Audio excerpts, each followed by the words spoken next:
오늘 우리에게 주시는 하나님의 말씀 예레미야 22장 1절에서 9절 말씀입니다. 여호와께서 이와 같이 말씀하시되 너는 유다 왕의 집에 내려가서 거기에서 이 말을 선언하여 이르기를 다윗의 왕위에 앉은 유다 왕이여 너와 내 신하와 이 문들로 들어오는 내 백성은 여호와의 말씀을 들을지니라. 여호와께서 이와 같이 말씀하시되 너희가 정의와 공의를 행하여 탈취당한 자를 압박하는 자의 손에서 건지고 이방인과 고아와 과부를 압제하거나 학대하지 말며 이곳에서 무죄한 피를 흘리지 말라. 너희가 참으로 이 말을 준행하면 다윗의 왕위에 앉을 왕들과 신하들과 백성이 병거와 말을 타고 이 집 문으로 들어오게 되리라. 그러나 너희가 이 말을 듣지 아니하면 내가 나를 두고 맹세하노니 이 집이 황폐하리라. 여호와의 말씀이니라. 여호와께서 유다 왕의 집에 대하여 이와 같이 말씀하시니라. 내가 내게 길르앗 같고 레바논의 머리이나 내가 반드시 너로 광야와 주민이 없는 성읍을 만들 것이라. 내가 너를 파멸할 자를 준비하리니 그들이 각기 손에 무기를 가지고 내 아름다운 백향목을 찍어 불에 던지리라. 여러 민족들이 이 성읍으로 지나가며 서로 말하기를 여호와가 이 큰 성읍에 이같이 행함은 어찌 됨인고 하겠고 그들이 대답하기는 이는 그들이 자기 하나님 여호와의 언약을 버리고 다른 신들에게 절하고 그를 섬긴 까닭이라 하셨다 할지니라. 아멘. 예레미야 22장 1절에서 9절 말씀을 가지고 기준이란 제목으로 함께 나누겠습니다. 제가 여기 선을 하나 그었죠. 이것이 무엇이냐면 이 캄보디아에 있는 한 뷔페 식당에서 이렇게 선을 그어 놓고요. 이보다 작은 사람은 어린이 가격을 받고 이보다 큰 사람은 나이에 관계없이 어른 가격을 받습니다. 130cm예요. 한국의 초등학교 2학년, 3학년 남자아이 평균 키입니다. 자, 이것이 어쨌든 간에 정확히 선이 그어져 있으니까 그것을 보고 따를 수 있는 것이잖아요. 이것이 바로 기준입니다. 그런데 우리가 살아가면서 판단하는 더 많은 것들은 사실 정확한 기준이 없습니다.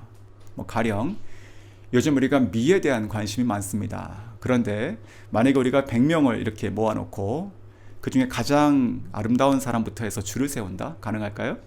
가능하지 않습니다. 누구든 이 사람이 제일 예쁜 것 같아 라고 얘기할 수는 있습니다. 자기의 기준에 따라서. 하지만 줄 세울 수는 없습니다. 왜냐하면 이것이 객관적이지 않기 때문에 그런 것이잖아요. 자, 이렇듯 기준이라고 하는 것은 우리가 살아가는데 굉장히 필요한 것인데 그럼에도 불구하고 어떤 것은 명확하고 어떤 것은 참 규정할 수 없게 되어 있다라고 하는 것이죠. 자, 하나님의 백성, 믿는 자로서 우리가 살아가야 되는 기준들이 무엇일까요? 믿지 않는 사람도 우리를 바라보며 크리스찬들은 이래야지라고 하는 판단의 기준들이 있습니다. 자, 이것을 우리가 어떻게 깨닫고 또 살아가느냐라고 하는 것이 굉장히 중요하고 어쩌면 이것이 신앙생활입니다. 그리고 이것이 관계입니다. 그렇죠. 자, 오늘 이 말씀 본문을 통해서 저는 세 가지 기준에 대해서 한번 생각해 보겠습니다. 믿지 않는 사람들이 우리를 바라볼 때 가지고 있는 기준이 무엇인가? 그리고 하나님의 백성으로 마땅히 가져야 한 삶의 기준이 무엇인가? 마지막으로 하나님께서 우리를 품으시고 사랑하신다라고 하는 것은 어떤 기준에 따른 것인가? 라고 하는 것을 함께 나누겠습니다. 첫 번째, 이방인이 우리를 바라보는 기준입니다. 오늘 8절과 9절 말씀인데 믿지 않는 사람들이 믿는 사람을 향해서 가지고 있는 기준들은요, 기본적으로 상식의 기준이 있다 생각이 듭니다. 몇 년 전의 이야기인데 그 뉴스에서 참 민망한 게 방영이 됐어요. 보니까 서울에 있는 어떤 도심에 있는 교회 주민이 청원을 올린 것이 기사가 된 것인데 주일날 아침에 자기 집 앞에 차고에 차를 댄 거예요. 이게 성도죠. 교인이죠. 그래가지고 그 앞에 있는 전화번호를 거는데 받질 않아요. 그래서 문자를 보냈대요. 차 좀 빼주세요. 제가 지금 나가야 됩니다. 집주인입니다. 했더니 답장이 왔대요. 문자가. 근데 뭐라고 왔냐면 기다리세요. 지금 예배 중입니다. 예배가 가장 중요한 것이죠. 모든 것을 제쳐두고 우선해야 되는 것입니다. 그런데 믿지 않는 사람이 봤을 때는 황당한 것이죠. 이게 상식의 기준으로 봤을 때는 이게 덕이 안 되는 것입니다. 자, 그리고 또 믿지 않는 이방인들이 믿는 자들, 하나님의 백성을 향해서 가지고 있는 것은 좀 아이러니하지만 믿으려면 제대로 믿어라, 이런 것이 아닐까 생각이 듭니다. 좀 제대로 믿어라. 오늘 이 8절과 9절 말씀 보면서 그런 생각이 듭니다. 제가 한번 다시 읽어드리겠습니다. 8절, 여러 나라 사람이 이 성으로 지나며 피차 말하기를 여호와가 이 큰 성에 이같이 행함은 어찌민고. 자, 9절에 이렇게 대답합니다. 이는 그들이 자기 하나님 여호와의 언약을 버리고 다른 신들에게 절하고 그를 섬긴 까닭이라. 자기들끼리 얘기하는 거예요. 자기들끼리. 그러니까 여호와를 믿지도 않는 자들이 지나가면서 이 황폐해진 성을 보니까 어쩌다 이렇게 됐지 하니까 다른 사람이 대답해 주는 것입니다. 자기가 믿는 신들을 버렸대. 믿지도 않으면서 믿으려면 제대로 믿으라는 것이죠. 아주 오래전에 읽었던 책에 있는 내용인데요. 그 인도에 있었던 한 서양 선교사님이 쓰신 간증입니다. 그 겐자스 강이 있잖아요. 거기에서 있었던 일인데 어느 날 보니까 한 엄마가 두 아들을 데리고 이렇게 힘없이 걸어가더래요. 근데 그 선교사님 직감했대요. 아, 이 아들을 데리러 가는구나. 그러니까 아들을 바치러 가는 거예요. 그래가지고 그 말렸답니다. 어머니 그렇게 하지 마십시오. 하지 마십시오. 하지 마십시오. 이 아들은 당신의 사랑하는 아이입니다. 절대로 하지 마십시오. 하지 마십시오. 그런데 이 어머니가 듣지 않고 두 아들도 그냥 이렇게 담담하게 걸어가더래요. 근데 잘 보니까 한 아이는 멀쩡하고 한 아이는 좀 장애가 있어가지고 다리를 절더랍니다. 그리고 나서 좀 시간이 지나서 보니까 다시 그 엄마가 한 아이를 데리고 이렇게 돌아오더래요. 정말로 한 아이를 바친 것이죠. 근데 자세히 보니까 저는 아이를 데리고 오더래요. 그래서 이 선교사님이 그때 그렇게 얘기했답니다. 아니 꼭 그렇게 했어야만 됐었습니까? 정말로 그래야 됐었다면 왜 이 아이가 아니고 그 아이였습니까? 이렇게 얘기했다고 합니다. 그때 그 엄마가 이 선교사님에게 이렇게 얘기하더랍니다. 그것이 책에 써 있는 것이에요. 당신이 믿는 신은 최고가 아닌 것도 받으신단 말입니까? 자, 오늘 이 성경 말씀 보면서 이 8절과 9절에 서로 얘기하는 것을 들어보십시오. 참 부끄럽지 않습니까? 우리가 하나님을 믿는다고 하는 것은 정말 제대로 믿어야 되는 것인데 믿지 않는 이방신을 섬기는 자들도 봤을 때 참 답답한 것입니다. 이것이 바로 그들이 가지고 있는 우리를 향한 기준입니다. 상식과 그리고 열심, 믿으려면. 자, 두 번째, 하나님의 백성에 살아가야 되는 기준이 무엇일까요? 그것이 바로 오늘 3절부터 쭉 나와 있는 그 주된 내용입니다. 3절을 다시 읽어드리면 여호와께서 이와 같이 말씀하시되 너희가 정의와 공의를 행하여 탈취당한 자를 압박하는 자의 손에서 건지고 이방인과 고아와 과부를 압제하거나 학대하지 말며 이곳에서 무죄한 피를 흘리지 말라. 자, 21장 후반부에 똑같은 내용이 있잖아요. 그래서 오늘 이 내용을 설명하는 것은 안 하고, 자, 이들도 오늘 남유다 백성들도 할 말이 있었을 것입니다.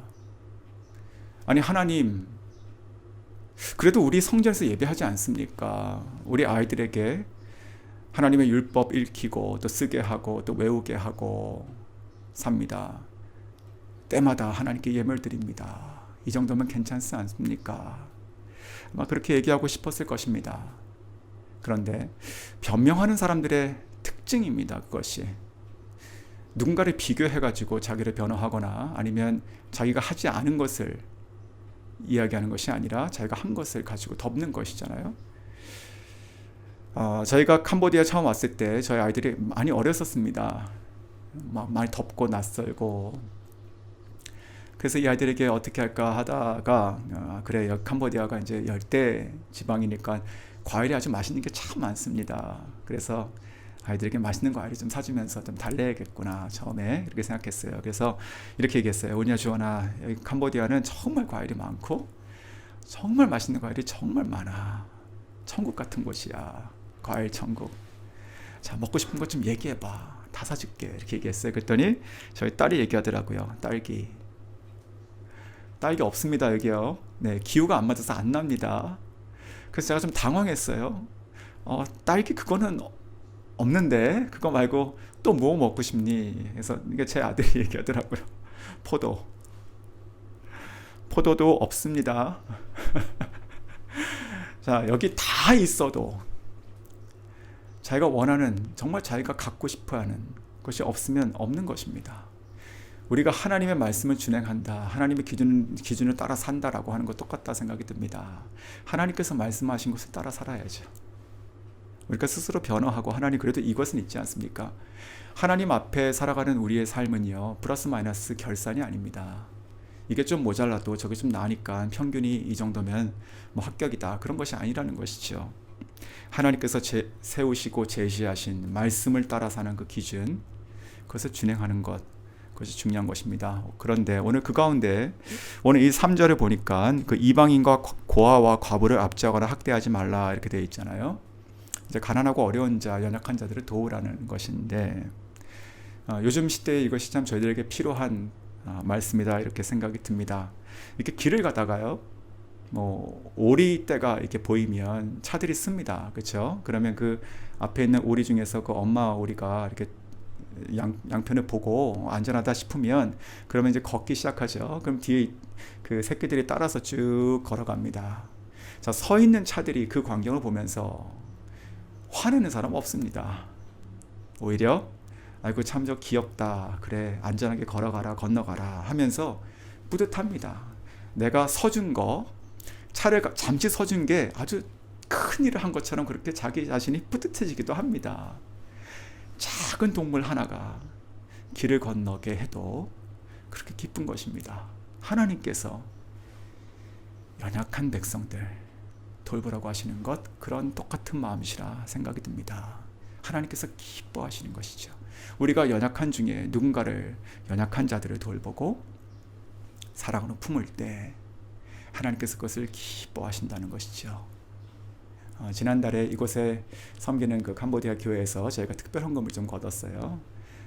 이 상황들이 좀 어려운 상황들이 오래 가니까 그 성도 가운데 직장을 잃거나 또 집에 수입이 끊어져 가지고 또 혹은 여러 상황 가운데 이렇게 어려운 일들이 많이 이렇게 툭툭 일어났습니다. 그래서 어떻게 할까 하다가 우리가 기도하는 가운데 좀 힘들지만 구제 헌금을 걷어서 더 힘든 자들에게 조금의 힘이라도 될 수 있도록 하자, 이런 생각을 하고 헌금을 걷기 시작했습니다. 참 은혜가 충만했습니다. 저 개인적으로는 물론 모두에게도 1불, 2불 혹은 5불, 10불 이렇게 조금씩, 못하는 아이도 많이 있었고요. 그리고 또 그래서 이렇게 헌금이 이렇게 많이 모였어요. 나중에 이것을 이제 어떻게 써야 되는가? 우리가 드릴 때는 내가 드리는 것이지만 드린 이후에는 게 하나님의 것이잖아요. 우리가 잘 써야 됩니다. 작은 것 1불도.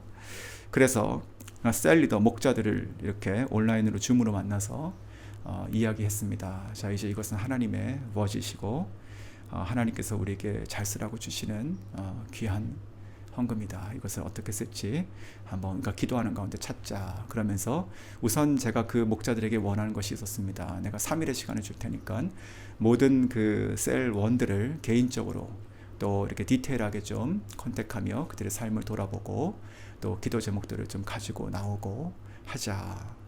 물론 그들에게 우리가 교회가 너에게 재정적으로 도움을 든다 이런 얘기를 하지 말고 그 상황이 어떤지, 생활을 어떻게 하고 있는지 것들을 우리가 좀 알아보자 하면서 쭉 알면서 나중에 그것을 5단계로 나눴어요. 괜찮은 성도부터 시작해가지고 당장 지금 수도세를 못 내는 성도까지, 그래서 5단계를 나누고 그것을 그 목자들에게 그 일임해서 각자를 정해서 그 자기의 목원들을 섬길 수 있도록 그렇게 했습니다. 그러면서 그것을 집행할 때, 그 금액을 집행할 때 참 작지만 큰 은혜가 저한테 있었어요. 그 목자들 중에서 한 2명이 자기의 몫을 끼어서 더 어려운 자에게 나누는 이들이 생겼고, 또 그것이 다 이렇게 흘러간 다음에 참 감사합니다, 하나님께 감사합니다, 또 성도에게 감사합니다, 힘이 됩니다, 그런 반응들이 있죠. 근데 그런 반응들 조금 지나고 나니까 한 형제와 자매 2명에게 연락이 왔는데 너무 고맙고 놀랐습니다. 너무 필요한 것입니다. 그런데 내가 보니까 정말로 힘든 이들이 더 많은 것 같습니다. 이것은 내가 다시 교회에 다시 헌금하니 이것을 더 힘든 자들에게 이것을 흘려주십시오라고 하면서 다시 받은 것을 그대로 교회로 이렇게 트랜스퍼 해가지고 보내는 이들이 있었습니다. 제가 그것을 보면서 참 귀하다 이런 생각이 들었습니다. 내가 어떻게 해줄까 이런 마음도 들었습니다. 성도 여러분, 오늘 이 하나님 말씀 이 기준을 따라 산다는 것은요, 이게 힘들고 버거운 것이 아닙니다. 이 가운데 은혜가 있는 것이고 자유함이 있는 것이고 복이 있는 것이죠. 저는 그것을 믿습니다. 그리고 오늘 그 2절을 보시면 이렇게 되어 있어요.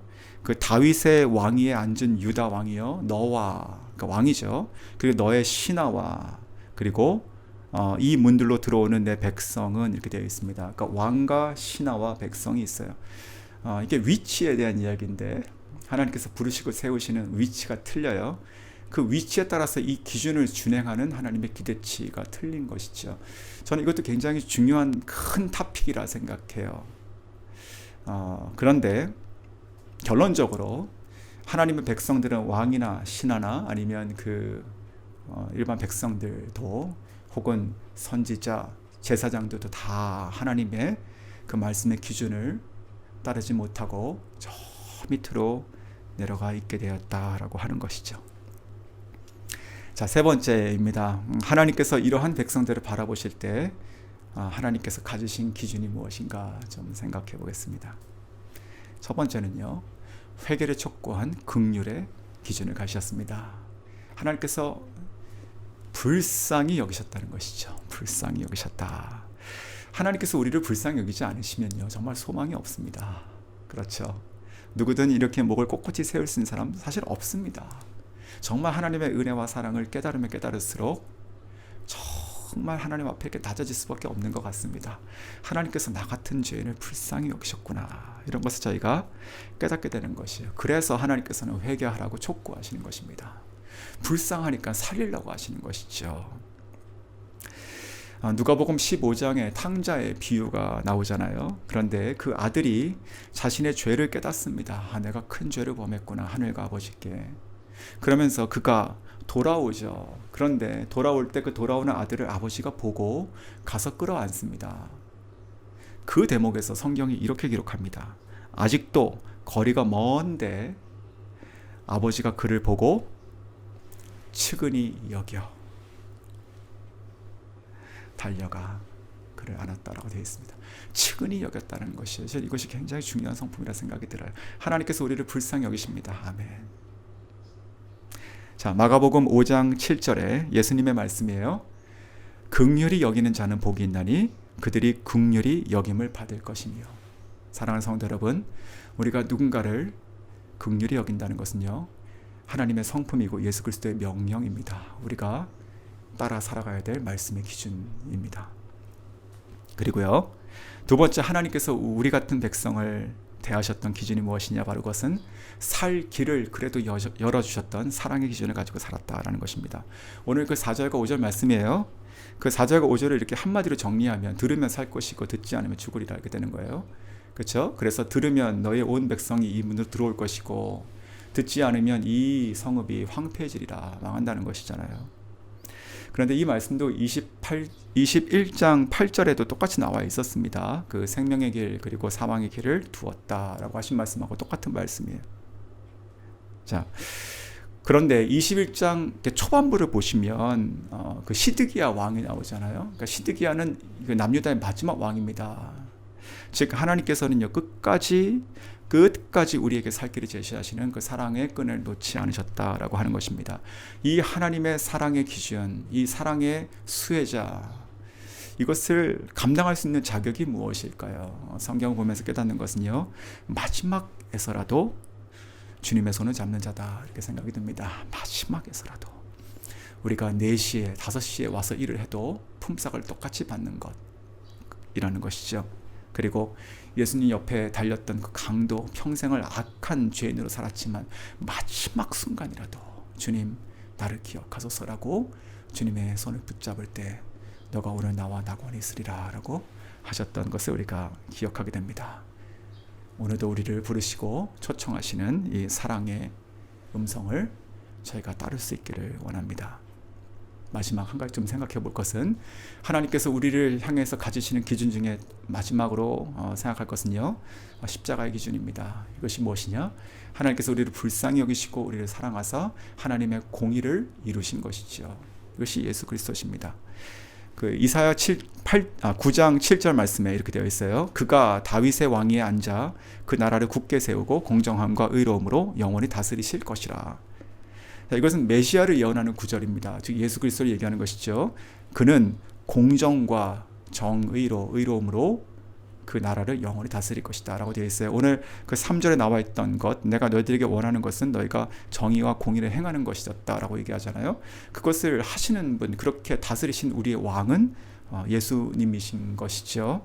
자, 그래서 복음서에서도 그 로마서에서도 이렇게 얘기하잖아요. 복음에는 하나님의 한 의가 나타났으니 바로 예수 그리스도다라고 얘기하고 있습니다.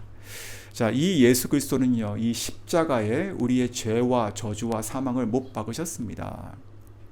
우리를 불쌍히 여기시고 우리를 사랑하사 그 공의를 완성하신 것이죠. 그런데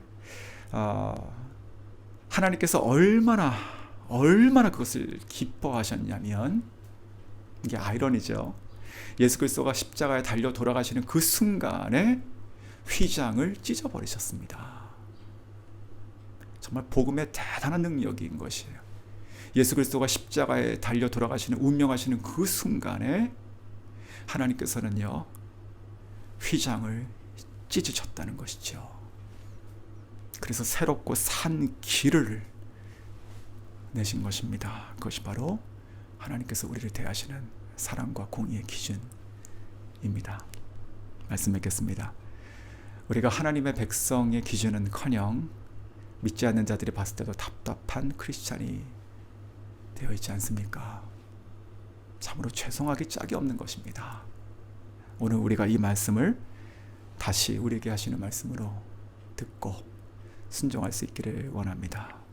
우리를 불쌍히 여기시고 나를 끝까지 사랑하사 독생자 예수를 보내서 그 공의를 스스로 완성하신, 휘장을 찢으신 그 하나님께, 여호와께 오늘도 우리가 달려가며 다윗의 보좌의 그 성에 있는 문을 찬양과 감사로 지나가는 주의 백성 오늘 하루가 되시길 주님의 이름으로 축복합니다.